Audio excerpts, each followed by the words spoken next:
A lot of ghost sightings tend to be a passive and one-sided experience. Basically, it follows the line of you running into a ghost and getting shocked. But in some more rare instances, ghosts seem to want something more specific and direct from us and make a demand of a sort. We are taught to be kind to others, so our first instinct, past the initial shock and horror, might be to assist them within our limit. But after today's stories, you may think twice, cause a deal with a ghost is never quite straightforward. So, here are 4 allegedly true stories about people who had a kind of a deal with the spiritual entities and suffered more complex consequences than they imagined. As always, handpicked, translated, and narrated by a host, Anthony.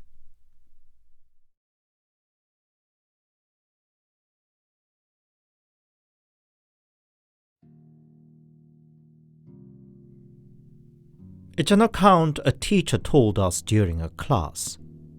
He insisted it was a true account, and I have no reason to doubt it, considering his character. The teacher had a friend who has third eye or spiritual insight.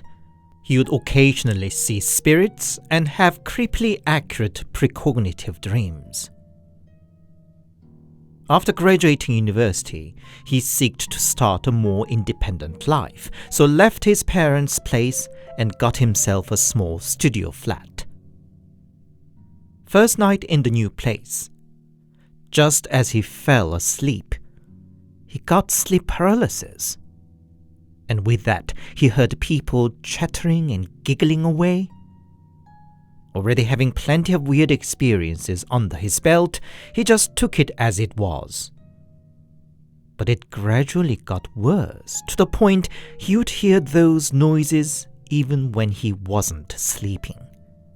But the elusive noise would disappear as soon as he looked around to find the source. His new home didn't give the peace and quiet, and after many days in that unsettling condition, he was left stressed and exhausted. And one night he went to bed and saw somebody walking into his flat. She was dressed in black and looked middle-aged. She started brushing over his body. He was alarmed and wanted to get up, but he was already paralyzed. Was it just a vision, a dream? But the presence and the sensation of her touch were too real and vivid. The woman stroked his head and said, "It's been tough, hasn't it?" She calmly looked around his room and pointed underneath the window. "Those naughty kids, they have disturbed you and your sleep."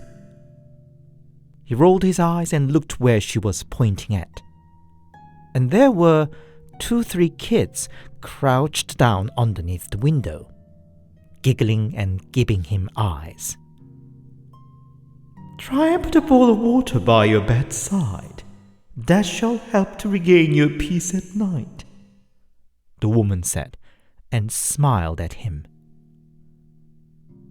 It all felt a bit too ominous, and he spent the following couple of nights back at his parents'. His parents, of course, wondered what happened to him, and when he explained of his situation, his mother suggested to follow the mystery woman's advice. Nothing to lose, was there? So he went back to his flat and put a bowl of water by the bedside as he went to bed. And indeed, he didn't hear the disturbing noises anymore and could sleep sound. He reported the happy news to his mother, but the following day his mom called back again. That day, she visited a Buddhist temple with a friend and happened to talk to a monk there.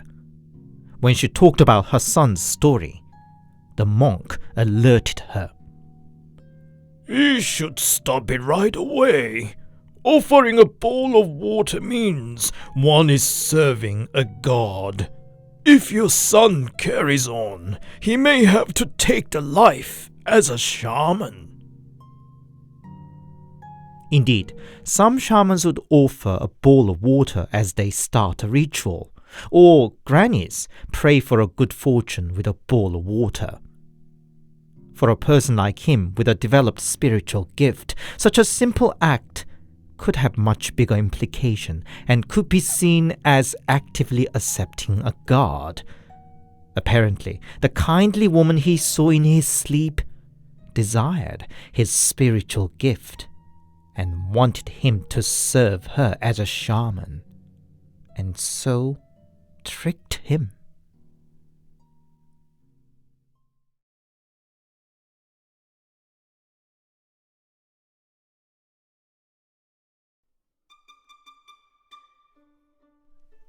In my 20s, I had a really shitty time at work, enough to constantly think I'd rather die. The work itself was okay, but the main issue was the people, including one of the managers who constantly targeted and creepily harassed me, while the rest of the colleagues turning a blind eye to the situation. I, of course, wanted to quit, but bills don't pay themselves, you know. If I only had enough money, then I wouldn't need to stay in that shitty company. If only I had enough money. This simple logic took hold of my exhausted psyche, and it gradually grew into the crooked mindset of money is everything. My particular interest was in real estate. Frankly, I don't think I knew enough about it, nor had I any clear strategy, but just lamented that I didn't have any seed money to start an investment. Then one day, I had a sleep paralysis. The heavy weight on my chest soon proceeded to something squeezing on my throat. When I opened my eyes, I saw a dark shadow figure sitting on my chest. Then I got an idea. What if I persuaded this ghost to cooperate with me? I could ask the ghost to haunt the property I was interested in, and it would result in the price dropping low enough for me to afford. And then I can hire a shaman or something to get rid of it.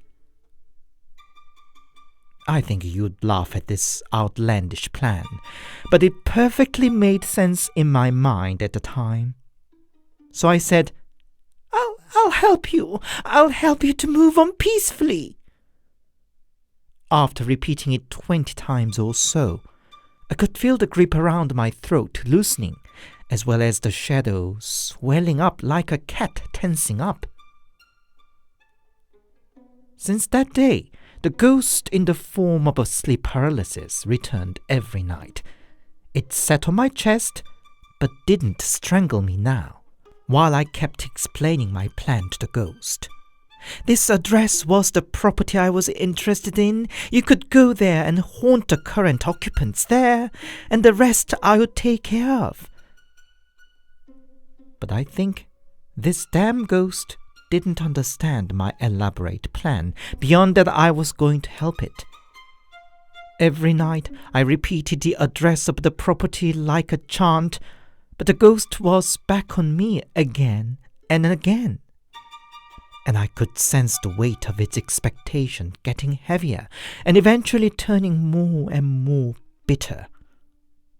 I should have understood the seriousness of the situation by then, but my mad mind couldn't quite let go of my genius plan and the dream of big money, and my chant of the address and plan also got more shrill and desperate as time went.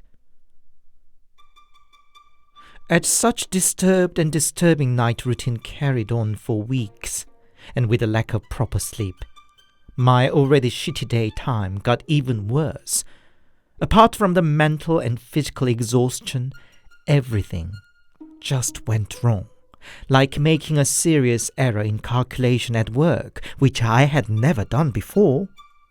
Fell from the stairs for no reason, or I definitely thought I saw the light change at the crossroad, but it actually didn't, and I walked straight into running cars. I guess I should be actually grateful that I didn't get hurt majorly despite of them all. But to my touchy, catty mindset, life was hell day and night. During the day I was always alert for something going wrong once again. And at night I was nervous when the ghost would come at me and strangle me again. The only relief was food. So in those 12 months, I gained 12 kilos. Friends shunned me, colleagues ignored me. Even the creepy manager didn't seem to be interested in me anymore. Guess that was the only positive side of gaining weight. Then one evening, as yet another addition to my endless accidents and hiccups, I took a wrong bus home and ended up in a strange part of the town. I was starved to death, so I went to the first convenience store I came across. But as I was getting out of the shop with an armful of stuff, the owner, a middle-aged lady, blocked my way, claiming that I stole something from her shop. It might be a hindsight, but there was something awkward about her behavior, almost theatrical. In the normal state of mind, I would have fiercely defended myself. But I was in an angry passive mode on one hand, and on the other I wasn't sure anymore either what I might have done. So I just let her to lead me back to the store. She then locked up the door and led me to the storage room behind the counter. She then looked at me with a worried face and said, "I know you have a hard time, but expel those naughty thoughts." Then she started smashing my back with her palm. She was just an ordinary middle-aged woman, but there was something impactful about her spanking. Painful, but also relieving, like a hand of skillful masseur. Every time she struck my back, it felt like all the poison I had accumulated in me were shaken off bit by bit. At first I feigned some protest, shouting, "Why are you hitting me?" But it soon turned into a confession. I just wanted to live peacefully. I was trying my best, and why did people hate me so much? It was not all my fault, was it? I don't think I ever cried so out loud, and the smashing hand of the lady was soon wrapping around my back, hugging me. When I somehow calmed myself down enough, she told me to buy 10 packets of cigarette. I wasn't sure what for. Was it to be some sort of fee for her weird therapy? But I indeed felt much lighter and relieved, so I said I would. "Put them next to you tonight and beg for forgiveness," she said as she handed me cigarettes. I felt like I was hit by my head. I instinctively knew what she meant and asked, "Would 10 be enough?" "Well, buy as much as you feel enough," she said. So I got 10 more. That night, I put 20 packets of cigarettes on my bedside as I went to bed. Without fail, the ghost appeared and sat on my chest. I begged, "I'm so sorry. Please forgive me. I got you 20 packets of cigarette. Please accept them as my apology. I didn't mean to fool you. You two have noticed how difficult my life is, haven't you? I was too desperate and didn't know what I was doing. I'm sorry I failed you." Eventually, I sensed the weight on my chest getting lighter, and I could fall back to sleep. In the morning, I felt more refreshed in the longest time. I didn't forget to buy more cigarettes and put them on my bedside before going to bed. And I slept through that night with no more sleep paralysis, no more ghosts, and no more nightmares. I can't even begin to tell you how relieved I felt. The simple joy of undisturbed sound sleep. I traced my way back to the convenience store to report back what happened to the lady. There she wasn't, and at the counter was a young man instead. I asked him about such and such lady, and he gave me a knowing look as if to say, "Ah, it is you then." He then simply answered, "She wasn't coming back." Even in the later days, I occasionally dropped by just in case, but I never saw her there again. So, I was back in my normal life. I fucked so much up at work, so I eventually had to quit and move my room too. But I don't regret. I still think maybe I should have bought the property, seeing its price going ever up. But I quickly shake my head, remembering how my blind greed could almost ruin me and my life.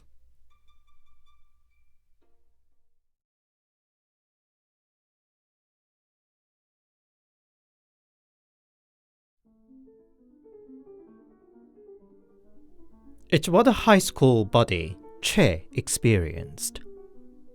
Sometimes we run into a person who are frantically looking for something he or she lost. But think twice before you offer help, because the person may not be a person after all. Summer vacation in the second year in high school, Che had a day out in the beach with his friends.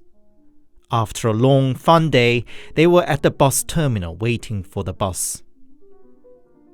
Che then saw a woman, clearly looking for something. She was asking people in the terminal either about the thing she lost or for help, but none seemed to be bothered even to respond to her. She was so downright ignored that Che even speculated if the woman was well-known village mad or something. Meanwhile, the woman came up to Che too and asked, "Haven't you by any chance seen a purple handbag?" It was the voice that caught Che off guard. The monotonous voice didn't seem to be coming out from her mouth, but felt more like a telepathy that permeates directly into his brain. Nevertheless, he didn't have a heart to ignore her like everybody else, and was about to respond. Somebody slapped the back of his head so hard that he felt his eyeballs would pop out. "What an insolent delinquent, eh?" An old woman shouted at Che. Her hand was already in the air to slap him the second time. Oh, why did you hit me? What did I ever do to you?" Che said. The old woman's angry glare only got sharper. "How dare you talk back?" she yelled, and slapped the back of Che's head once again. Just then, the bus arrived, and Che's friends quickly whisked him into the bus to avoid the situation getting any messier.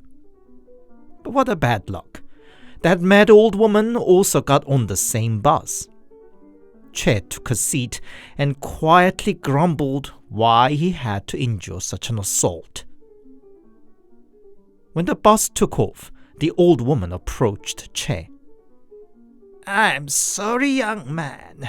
I must have caught you off guard, but I was just trying to stop you from responding to that unholy thing. The woman that asked you something back there wasn't a human, but a ghost," she said. That was the lamest excuse one could ever come up with, Che thought. But he didn't want to escalate the situation. Maybe the old woman was mad or something. So just said, "It's okay." "Had you responded to the thing, the ghost would have attached itself to you. That would have been a bad news. Could kill you even, the old woman regardless continued. Che felt a bit alarmed, but once again concluded he was dealing with a mad woman and just said, okay. Only after the old woman got off the bus, a friend asked Che, "What was that the old woman said? There was no woman that asked you at the bus terminal." Yes, there was. Didn't you see a young woman? She seemed to have lost something. A purple bag. And asked me if I saw it. She was asking around everybody at the terminal, Che said. Nope. There wasn't anybody like that, friend said. And apparently other friends also sided with him. Che realized that he was the only one who saw the woman. Che says he ran into such a situation a few more times over the years. The most clear sign is the voice that rings directly in the head, or the sentence feels like awkwardly put together. And should anybody ask your help in such a voice or sentence, just ignore.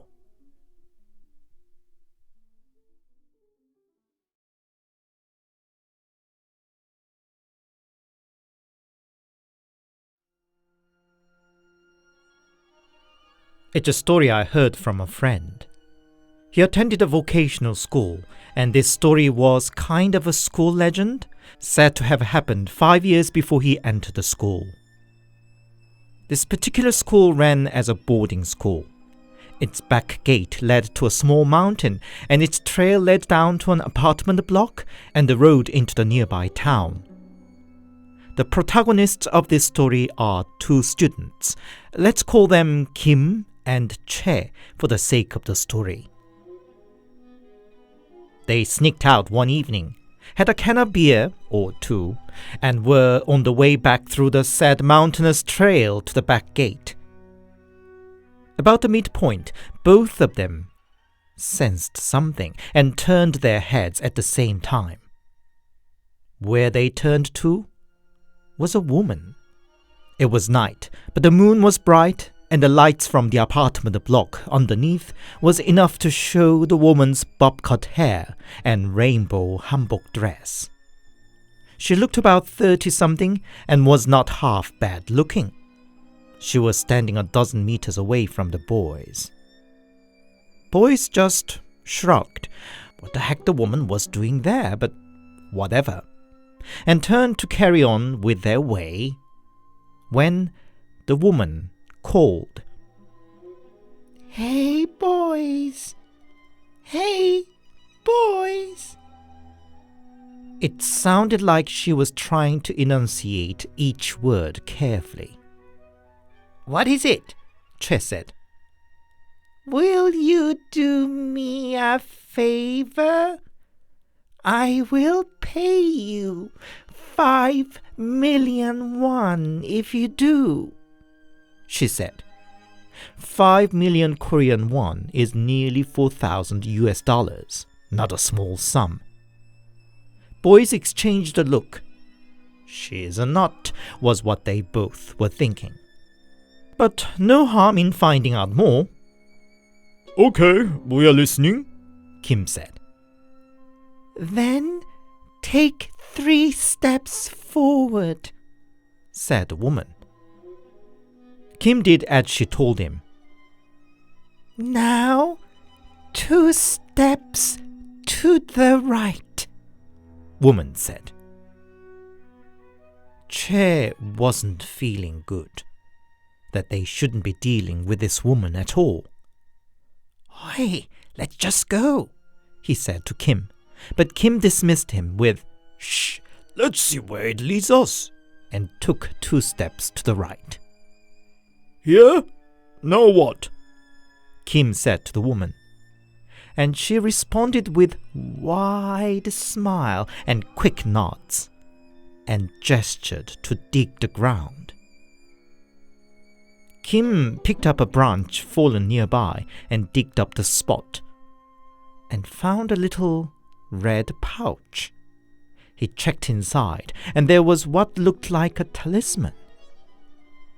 Now the woman's smile got even wider. Boys later recounted they had never seen so creepy a smile. Okay, so where's the money? Kim said. Take one step back, said she, and once again gestured to dig.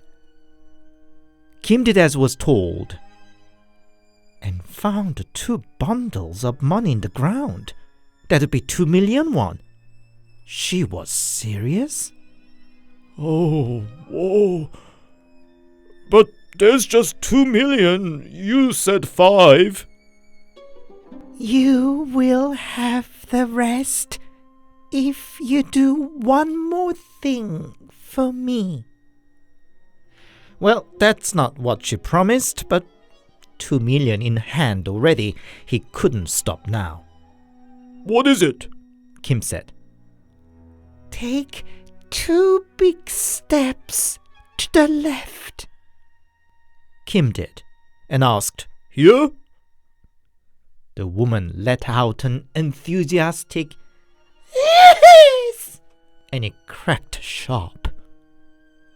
While Kim once again crouched down to dig the spot, Kim gave a quick look at the woman and saw her floundering her arms about as if she wanted to come nearer, but couldn't. Che's heart beat harder. Something wasn't going right. Kim had to dig significantly deeper this time, but eventually he fished out a box. Don't open it! If you do, I will kill you. Don't dare! The woman shouted, spitting each word clearly. She then demanded that Kim should bury the pouch from the first hole there and hand over the box to her. Kim dropped the pouch in the hole and covered it with the dirt using his foot. Then he heard something weighty clunking inside the box he was holding. It must be something very valuable in the box. Maybe something stolen, and the woman was making him to do the job for her. If she's paying 5 million for this, what's in the box should be worth much, much more, Kim thought. Psst! Let's take this box, Kim whispered to Che. What? Are you nuts? Che said. It must be something valuable, don't you see? Heck, might be gold or something. Why else the mad woman would pay us 5 million? Didn't you hear her? Don't you dare! Che jumped to Kim to stop him from opening the box. And in that struggle, Kim dropped the box. The lid flew open, revealing the content inside. Something black and parched. Wait, that's a little skull. It was a body of a baby, probably dead at birth. The woman's terrible scream rang all around. She floundered around, clearly wanting to come over, but she couldn't, as if her feet were glued to the spot. She fell on the ground, but kept trying, digging the ground with her hands to move forward. It was now clear to boys that she wasn't a human. They ran. They looked back only when they reached the school gate, and the woman was holding the body of the baby in her arms, glaring back at them. Boys had to gulp down the bottle of soju they'd been hiding in the room to knock themselves down to bed.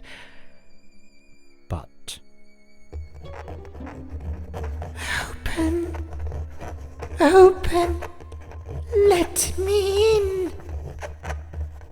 The woman was at the door, scratching the door with one hand and holding the dead baby with the other. Kim woke up with a startle. A terrible nightmare. He found his mate Che all crouched down upon his bed. Apparently he had exactly the same nightmare. The same dream continued the following night, except that the woman said this time, "In 2 days, I'm gonna be with you." Desperate Che contacted his grandma, who was well versed in shamanism and superstitions. Grandma promptly visited her grandson with a shaman. The shaman took one look around the boy's dorm room and just walked out. "Why are you just going?" Grandma held the shaman back. "There's nothing I can do. The boys are already dead," was shaman's response. Grandma dropped on the floor and begged the shaman to save her grandson. Shaman sighed and asked the boys to recount exactly what happened, though she seemed to know it all already. "What was that in the pouch?" Shaman asked. Kim silently fumbled his pocket and took out the talisman. He took it out and buried the pouch empty.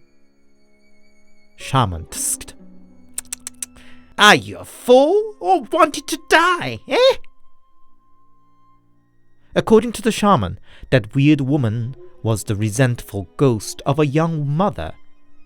Her baby died during birth. The mother buried the baby in the mountain, and she herself soon ended her life. As the area around the mountain got developed, the local people must have been disturbed by her ghost haunting the area. And in the course of time, a shaman must have prescribed the talisman and money to seal the woman's ghost away. But probably the seal must have got weaker over time, or the woman's resentment was so big that she manifested again. What she asked the boys to do was to disarm the talisman so that she could reunite with her baby. But Kim basically ruined everything. "We are going to face the ghost again tomorrow. She should be still there at the same spot because the seal hasn't been fully broken. Until then, you boys must fast. Tomorrow I'm going to distract the ghost with the bamboo sticks, and you have to put the talisman in the same spot where you buried the pouch," Shaman said. In the earlier hours of the morning, they went to the mountain. And indeed, the woman was still there, on the ground. As they approached, she once again crawled and digged her fingers on the ground in an attempt to get them. Shaman took out her bamboo sticks and waved it around to distract her, while the boys ran and buried the talisman. But before they could run away, "You think you can fool me?" the woman screamed, and in a surprisingly lightning speed jumped on the boys. Later they found nail scratch marks on their back and back of their neck. But then Shaman quickly chanted something, and boys saw what looked like a faint blue ball of light appear and float away to the sky from where the talisman was buried. And with that, the woman who'd been violently crawling about the ground also got fainter and eventually disappeared. The shaman sighed and said, "The spirit of the baby has moved on, and soon the mother will follow too. But not quite yet. She will be back one more time tomorrow. Until then, you have to keep fasting and eat only salt." Indeed, in the dream the following night, both boys saw the woman appearing at their dorm room. But then, "Oh, Salty! Oh, Salty!" she said, and disappeared.